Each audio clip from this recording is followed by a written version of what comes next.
Welcome to the Toffee Blues, your source for all things Everton. I am Connor Williams, joined by Mike from the Blues Boys Network. And this is the Everton 2021 review. It's been a roller coaster is the perfect word for it, isn't it? The highs of last January to the 2 wins in 2 months of this year. Give me, if you can, Mike, 2021 in a nutshell. It's been a bit of a mad year, hasn't it, really? You know, if you think about it, we went into 2021 second or third in the league. If you remember last season, we'd had quite a good run at Christmas, picked up some good results against Leicester, Chelsea and Arsenal at home and away, etc. And playing a very defensive brand of football under Ancelotti at the time because we had our injuries, and it was so disappointing to see how it sort of fell apart towards the end of last season. There was a lot of people who criticised Ancelotti. I was one of them, and it made it really difficult to be excited about this season with all the turmoil that happened June, July, August. You know, Real Madrid coming in for Carlo, then obviously players like James, and not really knowing if Alan was going to stay and what was going on with other players in the team. Calvert-Lewin, Richarlison was mentioned with moves. I was dreading this season. And then we appointed Rafa, which, again, you know, I mean that speaks for itself, doesn't it? And then we started well. You know, the pinnacle for me was the result away at Brighton. Brighton were fourth in the league at the time, unbeaten, playing really good football. And we get that result, and I thought, my God, you know, this is working for Rafa. This is good. And then we just gradually fell apart, you know. And the last real excitement I think we've all had. Yes, we picked up a couple of results since the Arsenal game, but you know, I come off the back of the Don Robbie channel, and I watched the Everton Man United game there, and you know, we equalised in the 70th minute, and Tom Davies has got that opportunity where he passes rather than shoots maybe at the end. And I didn't heavily criticise him for it, but I do feel like the season might have been a little bit different if we scored that goal and took that momentum and beat Man United for the first time in 7 years at Old Trafford. And it's just sort of been a microcosm of negative happenings ever since. We've looked a real mess. We've looked disjointed, and I think 2021 has been a year when you can say Everton have Evertoned it, because we've gone from second in the league to 15th by the end of this. You know, it's a mess, really. What's your take, Connor? Like, what do you think, mate? I mean, I think it's mad that we were, you know, like you said, a year ago we were second, third. Spirit of the Blues was like top of the charts, which was absolutely mental. Fans were dreaming big, Champions League football, you know, European football, especially with the Europa League conference, which I said last night on the stream, if we'd pushed for that looks, some of the teams in that are, you know, they're like, I saw one during the start of it, they were writing the numbers on the tops in marker pens. They're incredibly underfunded teams. And, you know, I don't want to call them farmers, but, you know, there are a lot of farmer teams in that we should, you know, have a good go at it. Like Tottenham should be looking at that as well, should have been looking at that as winnable.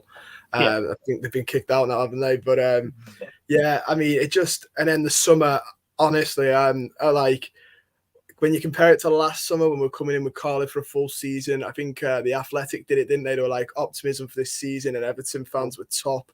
And then this year they did it, and we were straight bottom. I'm normally quite a positive guy. When we had Marco Silva, I was like, this season will be brilliant for us. We've got, you know, the next young Portuguese manager, and this summer absolutely knocked me for 7. And I looked at it and I thought, I honestly cannot wait for next, especially with financial fair play. I thought, I can't wait for next summer's window. And like this is in September. I was like, I cannot wait for the season to end. And I'm still like that now. I just get through this second half of the season that we're supposedly meant to have a really good version of, according to Rafa, and then just get into next season quickly and hope something's changed in the summer radically. Although looking at some of the players, I can't be bothered watching Coutinho trying to do bloody rainbow flicks at Goodison Park and getting like crippled by Ashley Barnes. So I don't. I mean, it's frustrated me actually, because some of the players we've been linked with, and we've always had this. Since Moshiri walked in, and look, this isn't a podcast for me anyway, where I just go in and nail Moshiri, because that would be unfair. I'm very happy that we've got a stadium, and I do think he's made mistakes. He has made mistakes. There's been a protest at board level. There's been a protest in the fancy. He's made mistakes. But if we go and sign players like Coutinho, like Aaron Ramsey, like I don't know, anyone of that ilk, I just don't feel like we've learned our lessons. We haven't learned from signing Rooney. We haven't learned from spending 43 million on Sigurdsson. We haven't learned what a good window looks like, i.e. young, hungry players, in my opinion, a player that's got something to prove. When we're being linked with players like Patterson, I think, yeah, you know what? That's the sort of thing I want to see. I want to see more Ben Godfreys. I want to see more gems unearthed. And I am concerned about this window going into it, because I think obviously we've got Michaelenko. It looks like that's going to be announced on the 1st of Jan. Brilliant. Whatever's happened with Luca Dean, I'm personally gutted about the situation with Luca Dean. I know he's not been great for 18 months, 2 years, but I still hold hope with players like Luca Dean, who seems to have bought into the club. I don't think he's bought into Rafa, but it's a shame how it's all ended. And we've spent £20 million on a left back that we possibly didn't need to do, and we still haven't got a right back. So I have concerns about this window as well. And as a result, as you say, I've got concerns about the rest of this season. And I just want to have a season next season where we can invest a little bit. I don't know who the manager will be. Obviously, it may well be Rafa. It looks like he's got absolutely iron fist backing by Moshiri. Nothing he does will get him sacked. 7 points in 12 games is more than enough to keep his job, which is madness in my opinion. But I think we need a real strategy for next summer. This season's a write-off, and I hate to say it. I don't like saying it early. I'm not one of these fans usually that goes November, we're out of the Carabao Cup, that's it, season's over. I'm not one of them, but I think this season was always going to be a struggle because of the reasons that you also alluded to. Next season's massive for us. So the last year has been a bit of a car crash, in my opinion. It's gone from real hopes and positivity to absolute toilet. Yeah, it's been mental, mate. I just can't believe it. But I mean, that's why I think for the sake of our mental health, I'll start with the good and the 2020-21 season for the sake of our health, because a couple of these, I think, this season already could be candidates for a couple of these topics I've got. We'll start with we'll do it in the order I've got. Best. Who do you think is the best player for this 2021, this whole year? It's a really tough question, that is, because I think my answer would have been Ben Godfrey. But I don't think he's had a great campaign this season. I don't think he's been as consistent. I know he had COVID, and he had a form of long COVID, which caused him a few issues. I think you'd also put Takore in there. I think Takore would be a good shout. And I also think Yuri Mina, but his injuries are costing him right now. I think based on all of those things, I think my answer is Takore. I think Takore, I know he's had a couple of injuries, but I always feel like Takore will give you a 7 out of 10 game. I think he's the most consistent player in our team. I could put Calvert-Lewin in there, but he hasn't really played this season. You could argue with Charleston, but I don't think his returns were great last season. So for me, I think Takore. Do you agree with that? What do you think? Yeah. I mean, for me, it was. I was thinking about this before, and it'd have to be Takore just for the fact that, like you said, he's easily a 7.5 every game. The only other player that you didn't mention that I was flirting with the idea. And this was just club level. No, I was going to say Pickford. I thought he's had a decent year. Not just and then if you wanted to, you could add on that he did the best he could to try and get England the Euros as well. And he's Chelsea. I think this season Chelsea game could have easily been a 5-0 if Jordan Pickford wasn't in the net. So we'd have lost the Arsenal game. Yeah, exactly. I think he's like in the top 3 for me, which is nice to see because he's had a horrible couple of years for us, Pickford. And then like he seems to have got better now and sort of, don't know, apparently it's a psychiatrist, sports psychologist type thing or whatever, but whatever's it's working for him because he's a lot calmer headed. He's not offering the Newcastle fans out, during the game and stuff like that anymore, which is lovely to see because he's a fantastic goalkeeper, in my opinion. We've mentioned the best. A couple of people have said here as well who they think is Charles Semi-Chard as well for donating. He said that he's buzzing to have you on, Mike, and he's hoping we can find more Godfreys and Greys. I think that means Godfrey's probably going to be in semis top for the year. Semi's also said Decore. Irwin's put Pickford. The tougher one, and he's already been mentioned as a joke, your worst player. He woeful. He woeful. Yeah. And look, I'm not one of these people that sit there and sort of have this vendetta against a player. I've criticised him on my channel. Everyone will probably know that. But I think Iwobi, he strikes me as a player who has zero confidence. When he's on the pitch, he doesn't really want the ball. He's hiding. And I don't know, and I don't think he knows what he's good at as a footballer. There was a reason why he made it into the Arsenal team originally as a youth player, and we don't see any of that. We see a ball-carrying player that's known that he can do skills and stuff in the training ground, but does nothing for 90 minutes of a Saturday or Sunday. And what I wish Iwobi would do is learn his trade, learn a position, and I'm not saying be world class at it. I'm not saying be brilliant at it, but I'm trying to be constructive and say, just do one position at the best of your ability. Don't all of a sudden tell everyone you're a 10. And then when you play as a 10, you can't pick a pass through the middle of the Chelsea defence, because we all saw that when we were watching on telly or in the stands. We all saw it, but Iwobi, where the pass is in front of him, didn't.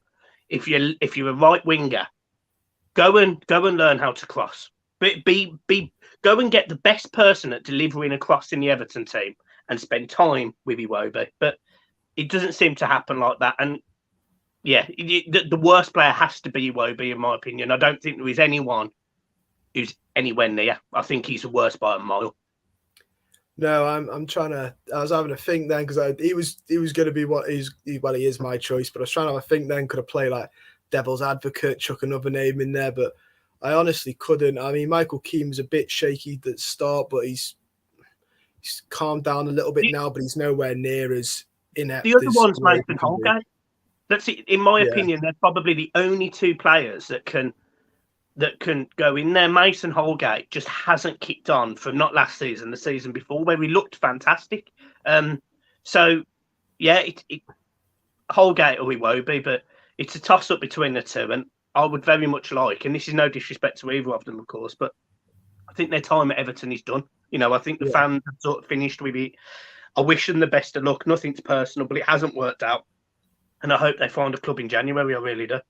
Supposedly Newcastle are after Holgate, and I said last night, I was like, he's still making rash challenges that you make when you're 19, and he's 25 now.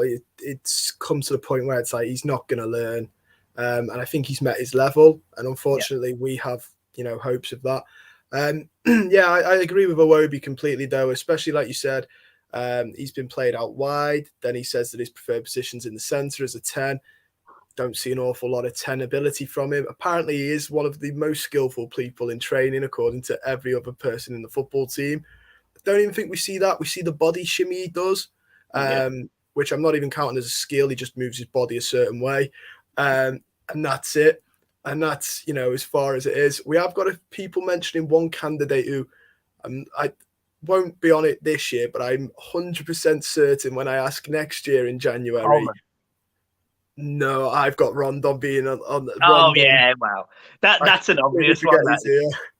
Yeah, I mean, Coleman, unfortunately, is running the line of being contender as well, because I think his time at Everton is unfortunately being killed. I mean, the poor bloke only needs to play about 10 games, 15 games a season max, and he's having to play every week. I was going to say that I don't know many other 30, similar age to him, mid-30 players who are being told to run up and down, follow Mo Salah, up and down the wing, and other players like him week in, week out.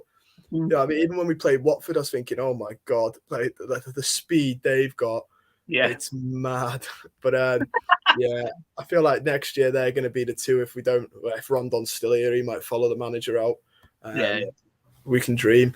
I've got now the best moment of the year. It's got to be Anfield, hasn't it? That was this year, wasn't it? It was February, March, or something like that. It's got to be Anfield. The last time Everton won at Anfield, I think I was 6 or 7. I haven't seen Everton go to Anfield, and irrespective of no fans and they were in a poor home run, etc., we still did it. And at the time, I felt it was a massive achievement. I really did. I thought going to Anfield and winning comfortably. Tom Davies, madly enough, was absolutely sensational that day. Like, best performance I've seen in a blue shirt. Yeah, it's got to be Anfield for me. It has to be. Yeah, I agree, mate. I think the last time we won before them, I was like 2. So obviously, this was my only time I've ever seen us win at Anfield. And just for the momentum, the occasion, the fact it's breaking a horrible streak that we had, that's got to be mine as well. Plus we had Richarlison, James Rodriguez connection and stuff like that. It was brilliant to see. The other, and I mean, it's not even close because that is for me the winner by a mile. But the only one that, other than that got me quite excited was the Tottenham game in the cup. I thought that was fantastic to watch, just like as a fan, but like God, as a neutral, people must have been watching that thinking, oh my gosh.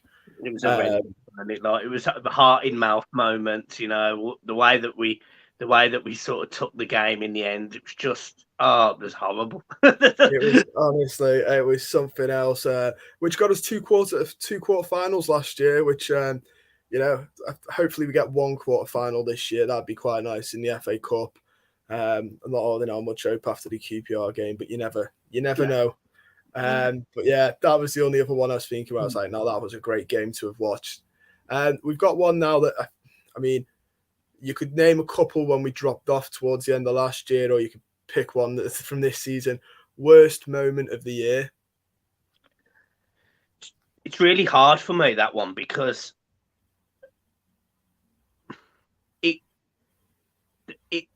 it's weird, really, but it's not going to be the obvious ones. The worst moment a lot of people will think of will be the Watford at home this season or the Man City away last season. They'll be the two that stand out. But I actually think the worst moment of this year was the 3 games we expected to win, where we had home games against, I think, Burnley. I seem to think it might be Sheffield United. Yeah, Sheffield United. And them 3 wins would have put us in and around the Champions League spots, and we lost every game. And that was the worst moment for me, because all that momentum we built up, all of that hope that I had, was just extinguished in the space of a week. It was horrible. So that's my worst moment that week. Not the Man City game, Aguero's last game, 5-0. Everton are on holiday. I'm not surprised. The Watford game was, the Watford game was a disgrace. But again, the way that we played the week before, and I weren't surprised at all. I was a bit surprised that they scored 5, but I weren't surprised to lose. It's that run last season, because I genuinely feel if we'd have won them 3 games, we would have finished in Europe. That's fact. Yeah, I agree. And the worst part is we didn't even. It's not like as much as I hate to say it, Watford played well. To get the 5-2, we played awfully, but Watford played well. That Sheffield United game in particular, I remember watching, and the lad was like on his debut. I think he's like 17. And then I think the goal happened, it wasn't a late last minute one either that he had us reeling, and we just didn't create. We looked like we were happy to see it out 1-0 loss. It was tough. And like you said, it was the fact that we were, in touching distance. We'd started so well. And then we just fell away. Those 3 games, all winnable games, fell away. Really disappointing. And then ultimately ended up with us finishing 10th. Which is behind Leeds. You finished behind Leeds. I mean, that's fucking shocking. It's honestly, I mean, that is one of the tougher ones for me. They're definitely in the worst games. I mean, the Watford one was appalling. The derby this year wasn't brilliant, but I've watched us lose worse derbies and been more wounded. The one where they put their like under 20s out in that FA Cup hurt me a lot Oh, more. That hurt me a lot more. Curtis Jones scored that screamer. Yeah, because that one really did hurt me. But yeah, I mean, other than that, like I feel like the worst moments in Kieran Rant's put here, Carla going to Real Madrid after the last international break. The summer, I don't know if you can have the whole summer as a moment, but all of it, some of it that we can't mention on the channel, but Yeah, that whole summer was the worst, one of the worst summers in Everton ever. yeah, Carlo left, like you said, we didn't know if players were coming or going. You had other stuff. You had a rivals legend come in. You had bed sheets being hung left, right, and centre. It was just that has to be one of the worst Everton summers and probably my worst moment. That Look, you know, on top of that, we spent what £3 million in total on loan fees, and you know, it was a shocker. It was possibly the worst summer I think we've had as a football club in 20 years. You know, even when David Moyes had no money, we still managed to do something. And this summer, it was like knowing we've got money and we can't spend it. That it was horrible, horrible, horrible, horrible. However, a positive from it, we would never have signed Damari Gray if we had money. And Damari Gray has been a shining light this season by a mile. Yeah, he'd have gone somewhere like Burnley or something for that price, and we'd have been looking at, I don't know, we'd have gone full out for Isco and not bothered with him or something like that. So that is the shining light. I must admit as well, like the Mikalenko signing. Obviously, it's a bit devastating that we might be losing a left back that's quite well liked at the club. But that reminds me of a Moises-esque, and I quite liked it back then. You know, before Twitter and before everyone was a scout or an analyst on Twitter. You'd sign players like Jelavic. I'd never seen Jelavic play football till he signed for Everton, and I absolutely loved him. Same with Fellaini. I never heard of Fellaini before. There were no Twitter scouts telling me, you know, he wins his aerial battles, and he was brilliant to watch. Really enjoyed it. Yeah, I enjoyed the lottery.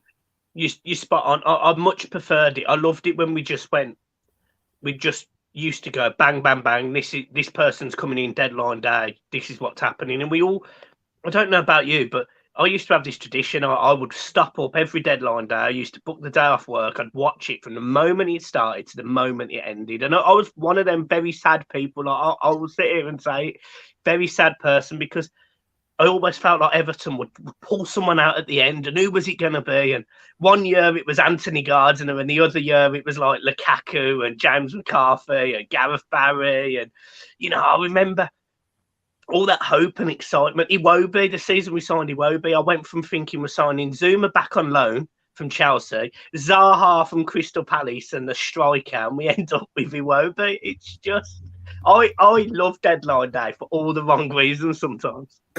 I was going to say the one that signs, I mean, the whole summer of that, when we got Rooney, where it was like, I was on holiday at the time and like, I was looking at my phone, like, you know, scrolling through at the pool. Sign in a week, weren't it? Pickford. Yeah. I was like, we've got one. Oh, wait, we've got it. Like, this was a time where, again, we weren't quite used to making so many signs. I was like, oh, we've got one. Oh, that'll be it now. And I was like, oh, no, we've got Rooney. Oh, no, £43 million Sigurdsson. My God. You know. I know. I was like, I can't believe it. Like, my girlfriend was like, you're not going to come sit by the pool? I was like, no, because the Wi-Fi won't reach and we're on an absolute roll here. Yeah. Sorry, every time I looked at my phone, I'd be like, oh my God. It was amazing. Yeah, I mean, we've got this one. Oh, this one I'm struggling to think of as of right now, but best goal. Do you know, I think for the gravity of it, I think maybe the Richarlison one against Liverpool, the first, you know, his first one, the ball gets played through the gap, great ball by James, and he slots it past the keeper. But in terms of just quality, great goal. I think you possibly give it to Andros Townsend this season, you know, where he comes in off the right-hand side and absolutely thunder twats it in the top corner. Yeah. I think that's probably the one through style and look and the raw that's probably the one. But yeah, possibly. Or recently, Damari Gray against Arsenal again, sensational, cuts in on his right foot, calls it Toffee. Yeah, that was an incredible goal, both of them. I think James Rodriguez got a couple as well last season, didn't he? A couple of nice ones. One against and West Brom, if I remember, he cuts in on his left foot and beautiful slots it home. I think it was. I think it might have been I don't know if it was Everton or the Premier League. I think it might have been the Premier League. They did a goal, when they do goal of the month, but like from a throwback, and it was James Rodriguez's, where it's like, the one where I can't remember who it was against, but it clips the bottom of the post, and I was West Brom. West Brom. That made me so sad. I was like, this is cruel to watch. It has been a horrible downgrade of a year. Absolutely crazy to watch. So I've got best game now and best worst game, but I feel like we've done them because, like you said, you picked the derby and those 3 games on the bounce that we lost last season under Carlo that cost us Europe. So I guess the other one would be sort of, you can't do Everton without doing transfers. 2021, we've seen a couple of people go already. We saw a couple of people come in. Give me your best signing of 2021. If you can run as far back as last January as well, I'd be quite impressed. And you're not so much the worst signing, but the one you're dubious about. I don't. It sounds bad, but I don't actually think you have to go back to the last window because it didn't film. The worst signing was probably Rondon because he's on a lot of money and has probably done very little. And the best signing's Damari Gray. They're my two. I probably don't have to bother trying to remember who, if we signed anyone in 2021's January window, because there isn't a name that sticks out to me, and as a result, I don't think it was a massive signing if it was the case. No, I'm going to have to agree with that. Last season, trying to scratch back to we signed in January, I think it was quite a quiet January last year. It always was under Marcel Brands. He hated signing players in January, which is why, last season, if you remember, January, I think a lot of Everton fans were sort of begging for a centre midfielder who could ball carry. We wanted a ball carrying midfielder because we had James, who had his injury problems. Decore was injured as well at points, and so was Alan. And we needed that player who could carry the ball from C to A and almost run through B, which the midfield. And we didn't do it. We didn't go and do it. And I genuinely think that when those games where we were so defensive and we were hemmed in and we allowed teams to have 70% of the ball, but we would win 1-0 because we'd counter-attack, like we did against Arsenal last season. I think that signing could have been absolutely pivotal. And what we didn't really know is, we did know, but he wasn't utilised that way, is Decore was that ball-carrying midfielder, but he wasn't allowed to play in that way. No, which is, there's not many things I give Rafa credit for, but I do give it him when it's due. It's the fact that Decore, we were sort of rumoured in the summer, we'll give him a bit more of an advanced role. And to be fair, he has done for all the negatives of sometimes how he sets it up. And it's been wonderful to watch Decore power through. Like you said, he's a physical lad. He's powerful. He's got the passing ability as well. He's not just physical. He's got the ability to pass it to back it up. I completely agree with you there, though. I think there's been like Anguissa, we were linked with him for so long, and I don't know why we didn't go for him last January. Don't know why we didn't go for him in the summer either, because apparently he was, before he went to Napoli, he was screaming out for a move, and it just didn't transpire. He would have been a fantastic addition. He was playing in a team that was sort of towards the bottom of the league. I think he's out on loan as well. That's what's even worse. He's on loan now. I don't even think they've signed him permanently. Don't get me wrong. Don't hold me to it. I might be wrong. But he's a hell of a player. Anguissa, he's fantastic.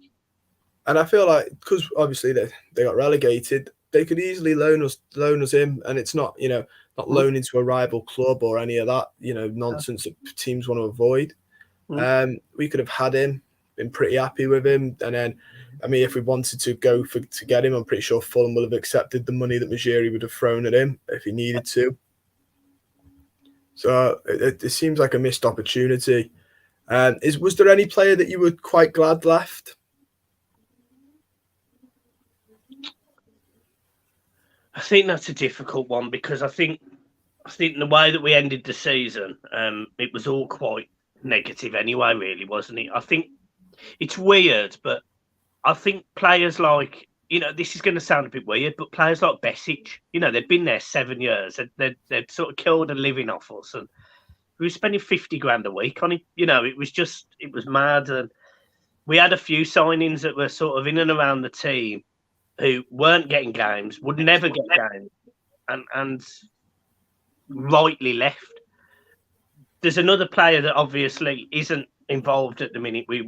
There's rumours as to why, but I don't think our number 10 last season particularly pulled up any trees. I know he scored a few penalties and whatever, but I was done with him if we had a decent offer. So I'm not fussed he's not playing now. I just wish we had a number 10 instead. So I'm not particularly bothered he's not playing either.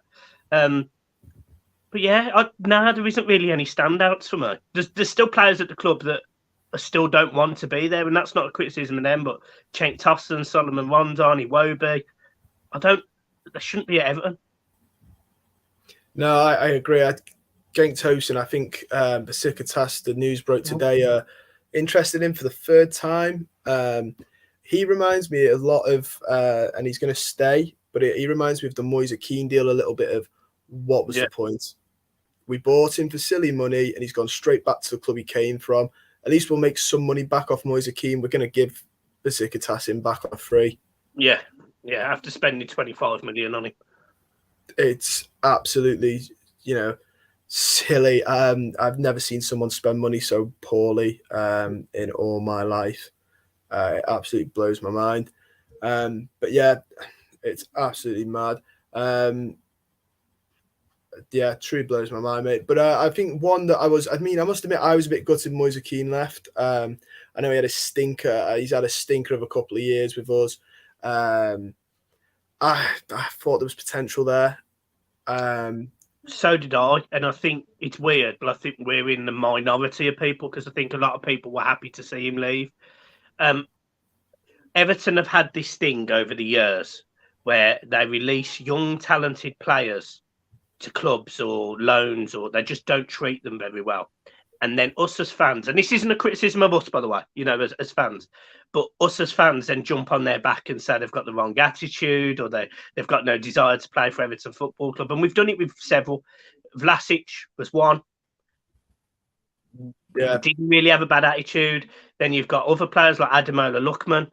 This was a player that was the only legs and pace we had in the Sam Allardyce team, and Sam Allardyce wouldn't play him and loaned him out. Again, never made sense to me. And people would say, he's got a terrible attitude, doesn't want to play for the club.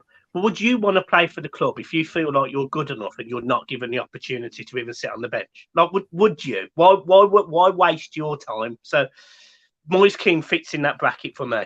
I wish him well. I think he made a few mistakes in lockdown parties and whatever. He's 19 years old at the time.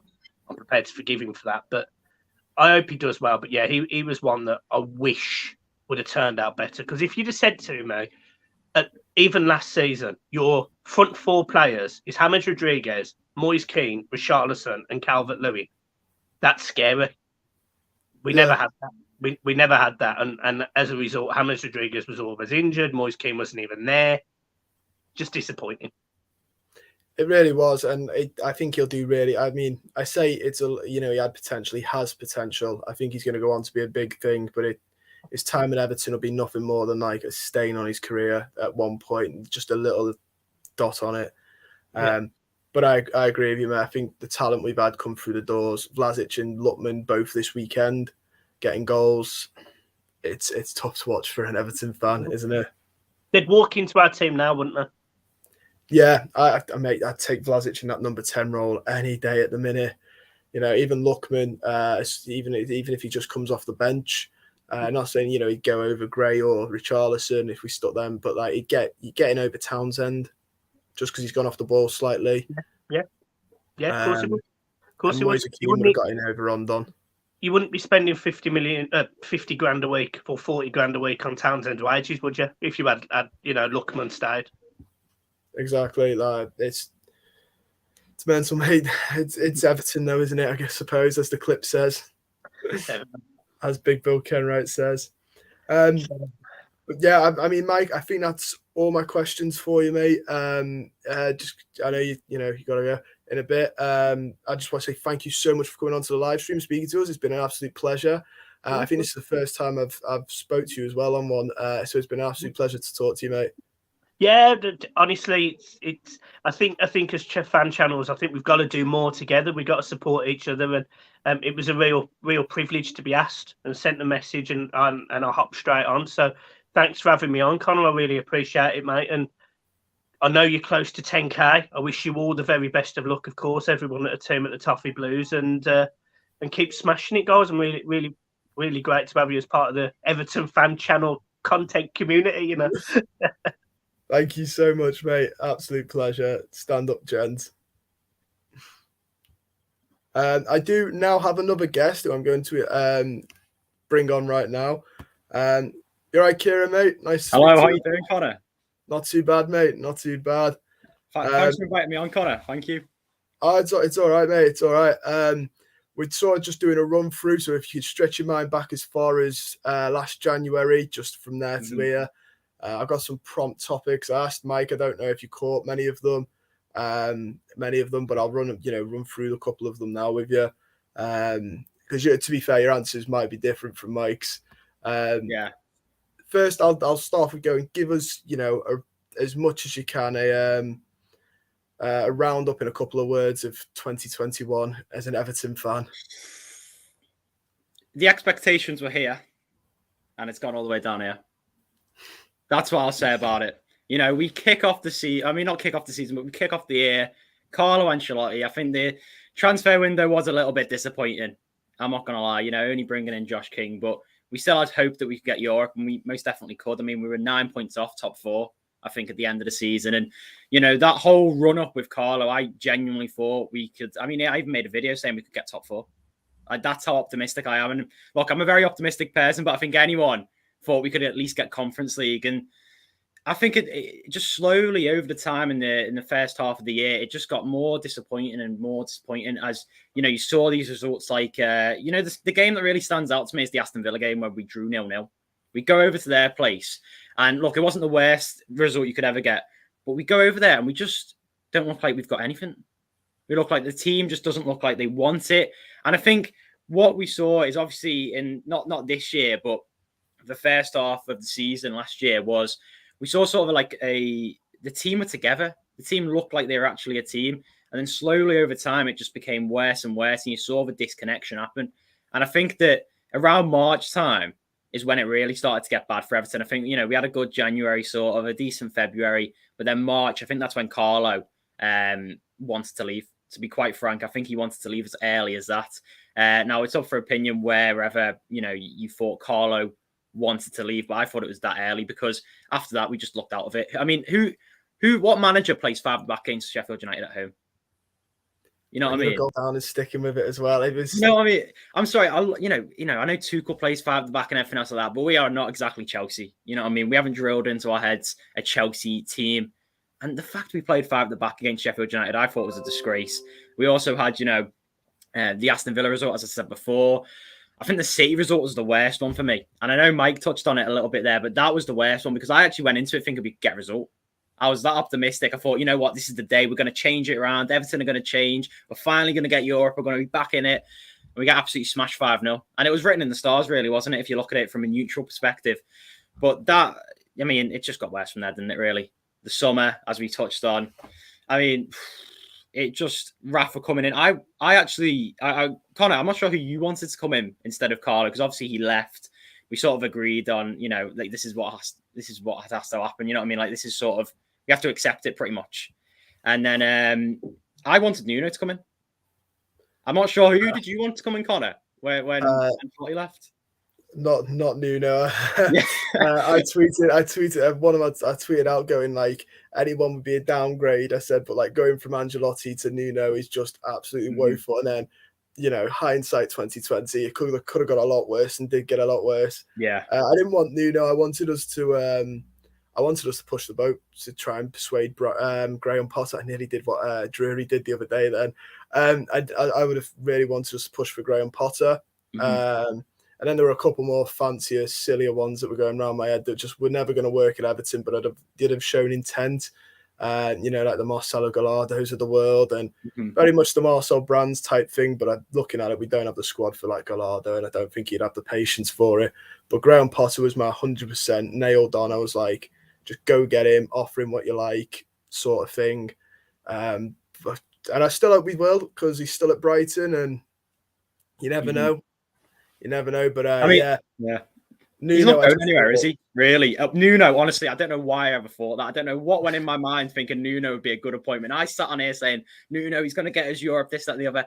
I just don't know why I thought that.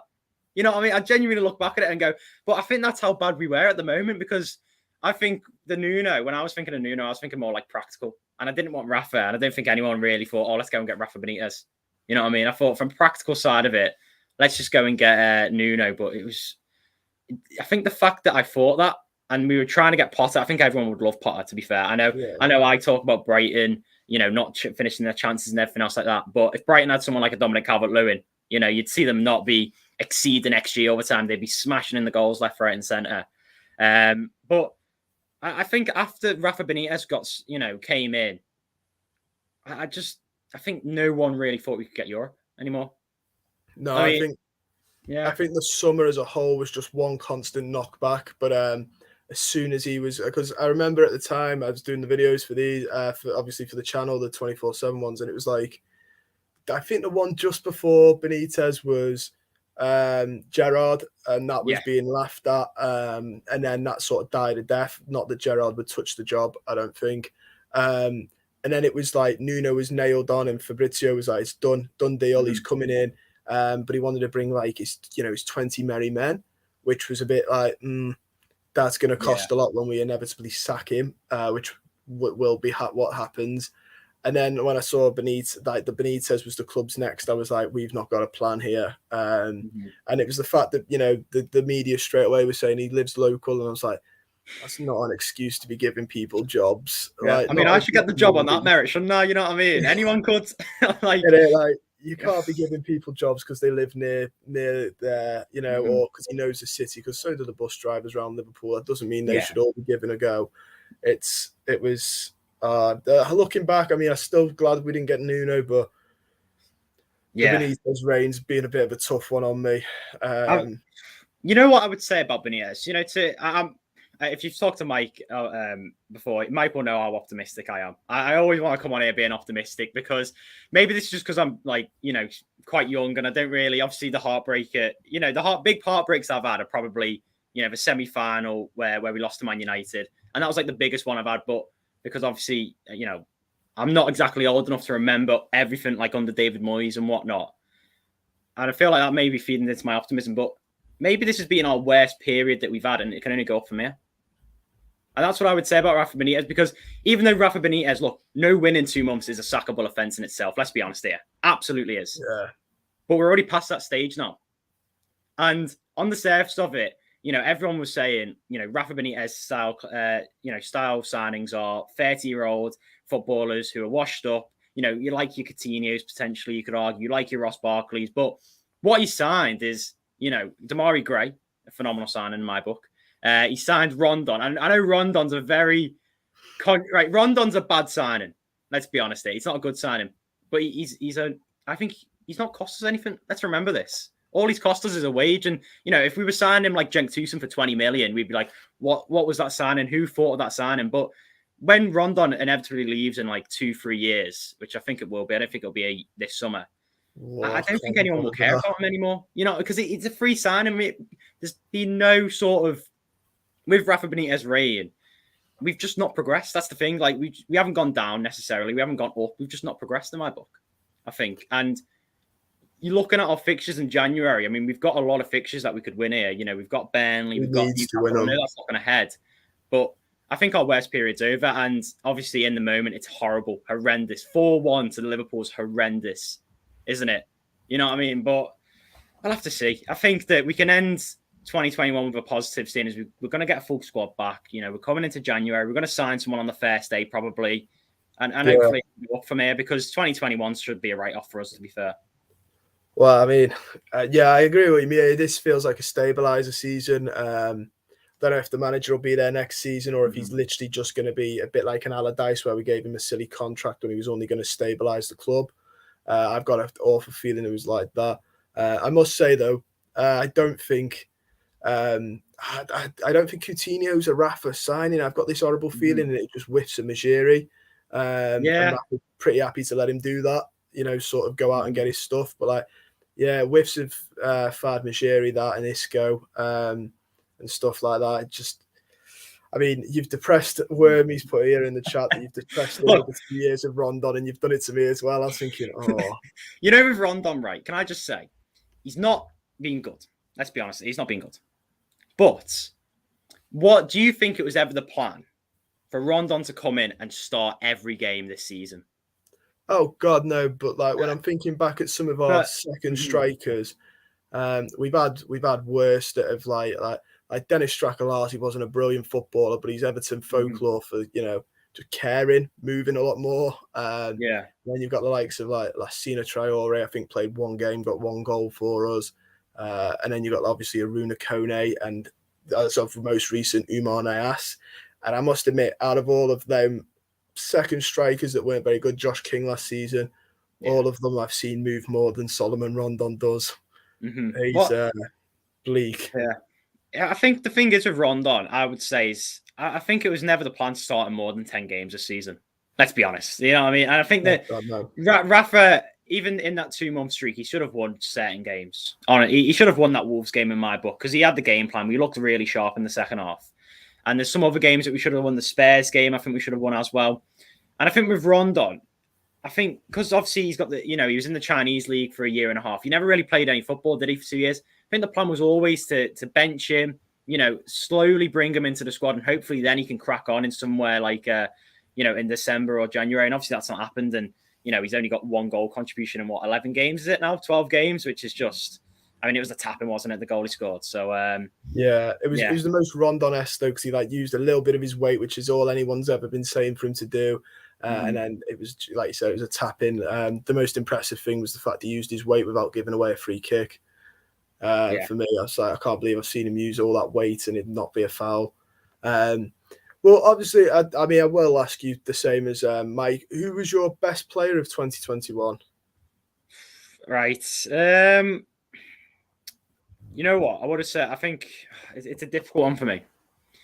I think Godfrey's been very good this year on the whole. If you take into account he's had COVID, he had a bit of a rough patch after it. But I think what you've got to remember with Godfrey is that he's played at left back, right back, centre back. He's played everywhere. So I think Ben Godfrey's in the ring, potentially. Abdoulaye Doucouré is probably the one I would go for, because I think he's been the most consistent, even though he did get injured for a month. And I think the other one you could mention, there are a few names, you could argue maybe Dominic Calvert-Lewin, Alan, but I think you could also argue Pickford. Because I think Pickford, after obviously everything that happened with Liverpool, the tackle, he still cracked on and he still started pretty much every game as well. And I don't know, it's a difficult one for me. I'd edge it to the core, I think. What do you think on it? I'm not too sure. Me and Mike were saying this. Doucouré is like a good 7.5 out of 10 every game. It's between him and Jordan Pickford for me. I think Pickford's had one of the best years in his career, added with a really good summer with England. And like you said, that horror tackle on Van Dijk, his head went a bit west. And not just that, tipping the ball off the bar to Origi as well, fighting with the Newcastle fans. When you think about it, he was erratic beyond belief 3 years ago. His kicking, I think, kept him in the England squad as long as it did. and now he's just a different player. Yeah. For me, it shows mature, like how much a player can go from literally, being a young player and then 1 year just everything clicks, maturity kicks in, and they're a whole different person. It really shows how important the mental side of football can be for me, watching the way he's changed his career around for us. Because there are plenty of people saying get rid of him, like 2 summers ago. He's not going to do anything. Let's get someone else in. Let's stick Romero in all season. Myself, well, not stick Romero in all season, but I was a bit like, maybe it's time for him to go. But it's nice to see now that he's turned it around. My next one for you is give me your worst player. This one was no debate for me and Mike. This was pretty easy. It's got to be Alex Iwobi. It's got to be. I'm sorry. Who have you? So many, actually. There's so many. I would have said Delph if he didn't have 2 good games this season. I don't think Iwobi's had a single good game this year, bar Wolves. And even then, I don't think it was a good game. I think it's got to be Iwobi. Yeah. I mean, there is absolutely no way I can debate that. I said to Mike, I was really trying to rack my brain. I forget Fabian Delph plays for us quite often, so Delph escaped my mind completely. I was trying not to pick players that, like Shabamin could probably go in there, but he's only played 1 game, so I felt really cruel to say him. Whereas Iwobi, he can't argue he's not had the chances to change people's minds. He's had plenty of them under Benitez and Carlo. Well, the thing is with Iwobi is he's the only one. If you mention a bunch of names now, Iwobi, Delph, Tucson, maybe even Holgate, you look through the whole team and you look at all the bad players in that team. Iwobi's the one who's had the most chances and not proved anything. Because I still can't tell you what position Iwobi plays. Does he play right mid, left mid, cam? Where is his preferred position? And I think that really scares me in a way about what is the plan for Iwobi. There's no end product and there's no sort of end goal with Iwobi. You know what I mean? And how is he going to get into this squad? When we always look back at it, how is he going to fit into this squad? Is he going to go right wing? Well, I think Townsend's better than him. Is he going to go left wing? I think Gray's better than him. At cam, I mean, I'd rather just start 2 forwards, instead of having a striker and a cam. So I think it's got to be Iwobi, man. Yeah, I've got to agree with you with Iwobi there. He's awful. Give us your best and try and pick for this. Mike was picking games, which is fine. You can do that if you want, but I'm going to ask you your best game a little bit later. Okay. Best moment of the year. So this could be a goal or anything. Best moment. I mean, there's not many, is there? So I don't think there's any this year. I think it interlocks with the game as well. To be fair, it's got to be that derby win, hasn't it? Yeah, that's a tough one. It's got to be that, hasn't it? It's you know what? If you don't want me to mention the derby win because that was the best game, I'd also say beating Arsenal away was double decent as well. There are some good shouts out there. Beating Spurs in the FA Cup was, I think, you know what? If you want to talk about a moment, Bernard's goal against Spurs to put us 5-4 up. Okay, and then we'll obviously talk about the derby because I think that's the obvious one, isn't it? Really. So yeah, let's go with that one then. 5-4 against Spurs. That was a brilliant game. Yeah, that was one of my moments. Just unbelievable. It had me on the ropes all game. I thought it was done, and then I was just it was too emotional for me. It was too much. I remember sat here with my dad thinking, "Oh my God, I can't handle this." Every goal that went in, I was like, "Please." But yeah, no, for me, that was probably the FA Cup was probably the moment of the year for me. Other than the derby sort of thing. As a moment, and this is a bit cheating for me, but if you could pick a time, so that the next one I've picked the summer of last year, it'd be the start, January, when Spirit of the Blues was still bobbing around the charts and we were still up there as well. That was one of the nicest times to be an Everton fan. James Rodriguez was making us global in Colombia. All the fans, it was so nice because all the fans were there were no fan divisions, now where you've got people who wanted Rafa, well, not wanted Rafa, but in the chance, there was no divide in the fan base either. It was all unity. It was one of the nicer times I can remember in recent years where it was just all going too well, as it turned out. But that was one for me. Give us your worst moment of the year. Like I said, I've picked last summer just as a 3-month thing. I actually think this December's been horrendous, to be fair. I think obviously the summer was bad, but I think you look at end of November, start of December, I think that was the worst period we've had. You think about the amount of like how toxic the environment was, not only on, in the ground. People were leaving how many fans left when we were 2-0 down against Liverpool? You know what I mean? The stadium was toxic. Twitter was toxic. Everywhere was toxic. You couldn't go anywhere without thinking how bad Everton were. And I think in the summer, you could sort of not think about it because we weren't playing any games. And after the summer directly, we actually had a good start, didn't we? Yeah. And I think that's why I tip end of November, start of December is the worst period we've ever had. I think that was absolutely horrendous. And what made it worse, I think, is we felt like there was no escape. Because everyone thought the escape was going to be Rafa Benitez leaving, but then, obviously Brands leaves. Mashori says we're going to fully back Benitez, and we have no sort of direction. I mean, who can we scapegoat now? We can't do anything. And I think that has to tip it for me.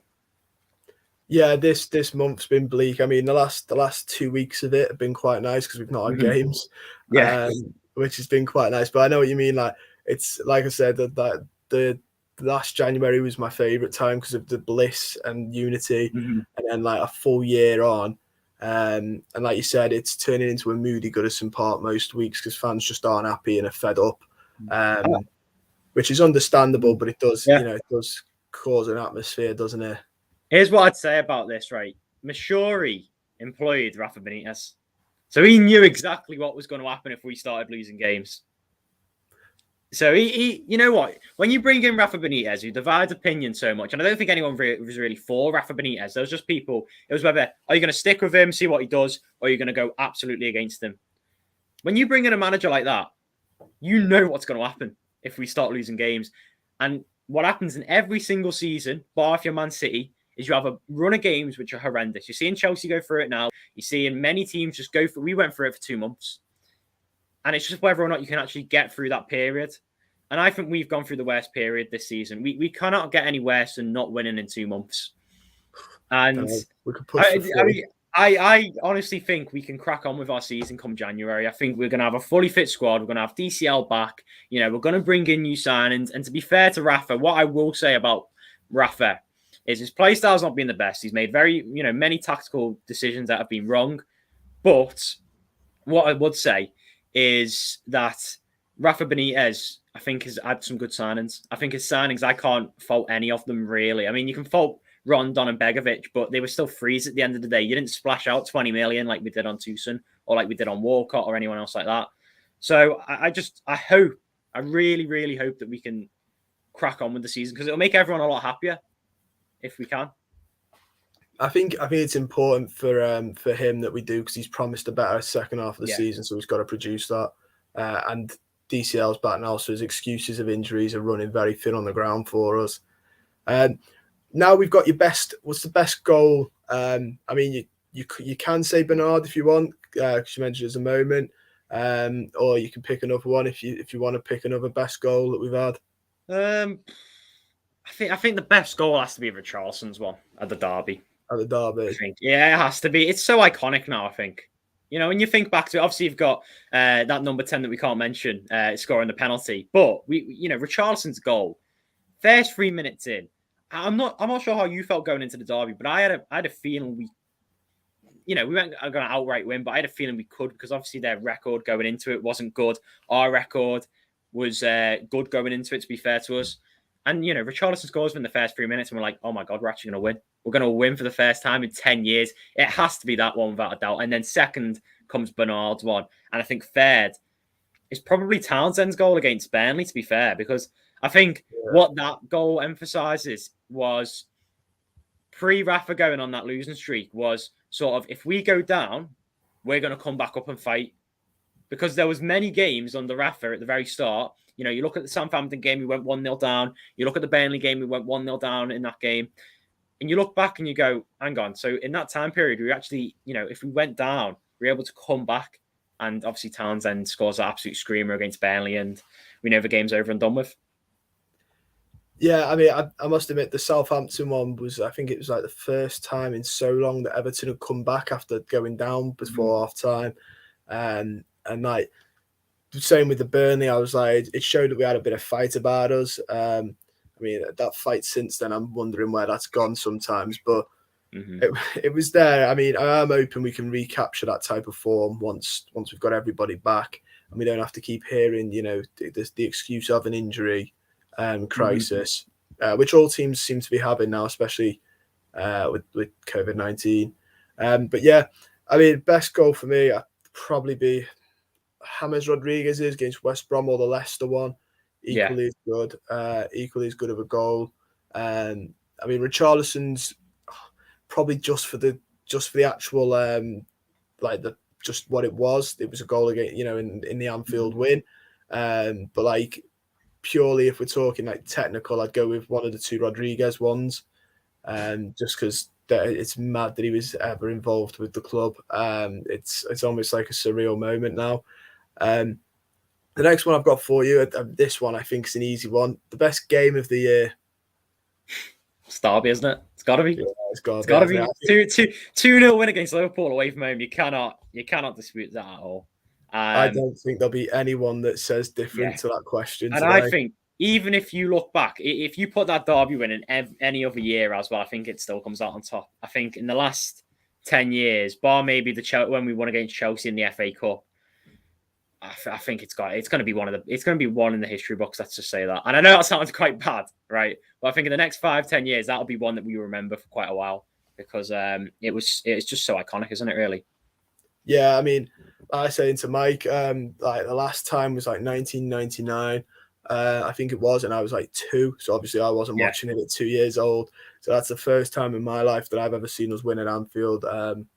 And it was amazing to watch. Although the second goal, the penalty, I actually missed because the telly had froze, so I was a bit devastated. But I mean, I luckily saw the Richarlison one in real time. It was fantastic. I have got now the worst game of the year. Mike picked different to Mike said, to be fair, he thinks people will go with the other 2 games. He picked the run of, I think it was 3 games. And the Sheffield one, I agree with that. That's my worst game of the year, watching us against Sheffield. But what's yours? Is it one of them, or is it the City or Watford or any from this season, really? I looked like the biggest mug on the City game, because I think that was... I was going on saying we were going to win 1-0. Carlo's going to do it, this, that, the other. I looked like the biggest mug on there. But I think it's when we lost against Liverpool. I think that was the worst one. We knew. I think all of us knew in our hearts we were going to lose, but it hurt seeing it, man. And I think that loss accumulated into everything. You know what I mean? That loss for the for 2 months that we were losing, drawing, all accumulated into that game, I think. So, yeah. It was, I mean, the City one, I will say this, like, it's not the worst one either. The 5-2's worse for me, although Watford played well, just because it shouldn't have happened. But the City one, I was the biggest irk I had with it was that I think they had like, it was Aguero's goodbye. They'd won the league. I think they had like the Blossoms playing on the one hand of it, and the whole thing felt a bit like a festivally testimonial game, instead of a final game of the Premier League where 3 points would have took us a bit closer to a European slot, and we just turned up and thought, well, this is a bit of a party and we don't want to be the poopers of it. We'll just let them, and the players' heads had gone. I saw Moisie Keane trying to dribble the ball out past City's midfield. Their heads had gone. It was tough because I think we just rolled over for the occasion, which is so disappointing to see. But it's absolutely mad. Just want to say quickly though, we have reached 10k, I believe. Looking at the sidebar here, which is absolutely fantastic. Thank you to everyone who subscribes. Thank you, obviously, Kieran, for coming on.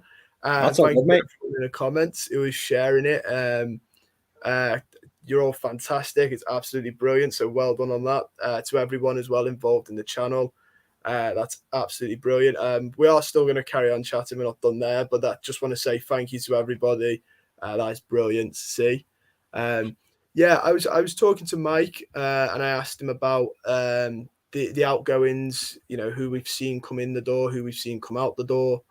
Are there any transfers? I mean, give me your best transfer and give me the one that you really were disappointed at. Best transfer, it's got to be Demarai Gray. Got to be. I think that's going to be one for the next 5 years. Again, as I said, 1.7 million for Demarai Gray is phenomenal. We're signing now. This might be unpopular, but I think the worst signing was Asmir Begovic and not Rondon. Now I'll explain why now, because you bring in a second choice keeper. What do you expect from a second choice keeper? What games do you expect him to play? To be fair, the cup ones. We have got Lonergan, to be fair. I know. Well, this is the thing. I actually want to start Lonergan against Hull. What I'd say about Begovic is when you bring in a second choice keeper, they're going to play all the cup games.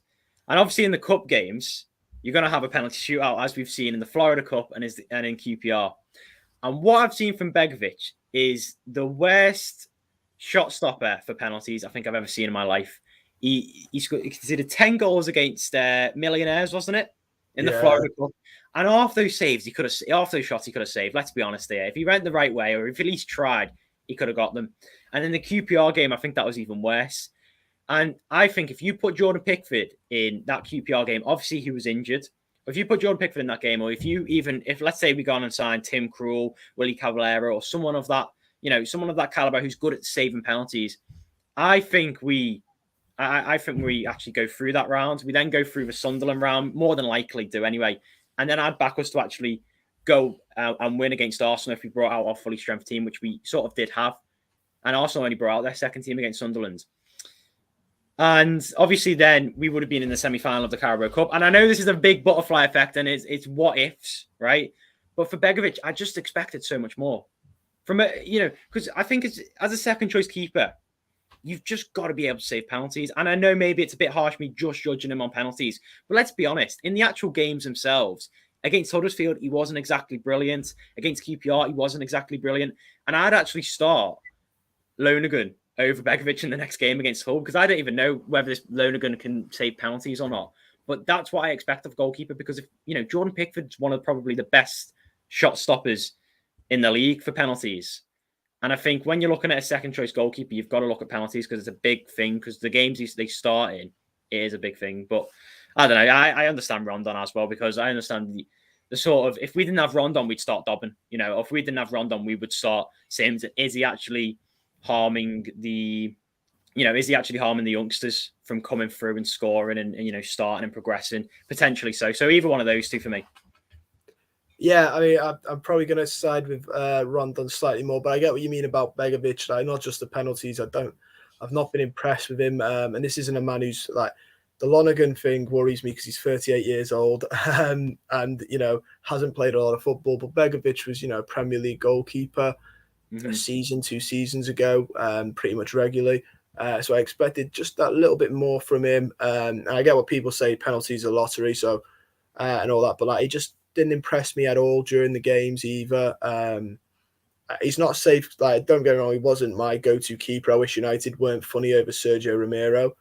We got him when we were pushing for him, but United decided to be funny over it and then just didn't register him for the whole season, which was, cutting off everybody's nose. If we have Romero in that team over Begovic, I'm not sure what he's like shot stopping wise, but I just think he's in general is a better goalkeeper. I need to have a look at the penalty percentage and whatnot. And with penalties, I don't think it's not always luck. Sometimes you can read it. You see Pickford. Why do you think on the side he's got where the players are going to go, which side he's going to go? And I'm not going to go too far into it because you're looking at finite details, I guess, because there's a lot bigger problems than our second choice goalkeeper. Let's be honest, there is. But if you ask me about Begovic, I think if he left in the summer, it is what it is. Oh yeah, to be fair though, I think there's a lot of players this summer that they just left in the summer. Yeah. It is what it is. There's a couple. Is there anyone that left that you were disappointed to see leave? I think with Rodriguez, what you've got to remember is he was never going to start he was going to start in Ancelotti's system, but he's never going to start in Benitez's system. So I don't really mind the Rodriguez one going. It's sad that he's gone, but we did get 8 million for him. You know, there are some positives to him going. We got 8 million, and he would never have started under Rafa Benitez. Let's be honest. He just wasn't Rafa's player, I don't think. Maybe they could have got along, but you've seen with Digne getting frozen out now, I doubt that it would be any different for James Rodriguez. Moisie Keane, I was disappointed that he left because of the fact that I think there's definitely a player in Moisie Keane. I think Moisie Keane could definitely start for Juventus or PSG in the next 2-3 years. But would he have ever done it at Everton? He didn't seem like he wanted to play at Everton. And even though he's a quality player, and we might look back at it in 5 years and go, wow, how did he even play for Everton? Why, he's such a quality player. Why did we let him ever leave? But he didn't want to play for Everton. Again, this is the thing I find with Rodriguez and with Moisie Keane, they just didn't want to play. So I wasn't too disheartened at them. And I think with the summer, I was just disheartened at the fact we didn't invest in ourselves. And we obviously couldn't with the FFP, but we didn't invest in ourselves. We could have got a Dumfries, as we've seen from reports. We could have got even a Livramento, which would have been good. But I mean, did anyone else leave? Am I missing anyone here? No, I think they're the main ones. I mean, a couple left. I don't. Did they leave in the summer? Bezic left in the summer, but I don't think he's going to break anybody's heart. Is he that he's gone? I'd be quite shocked if you'd said that was the one that really, devastated you. Yeah. If I said Besic, I want you kicking me off this stream right away. Okay.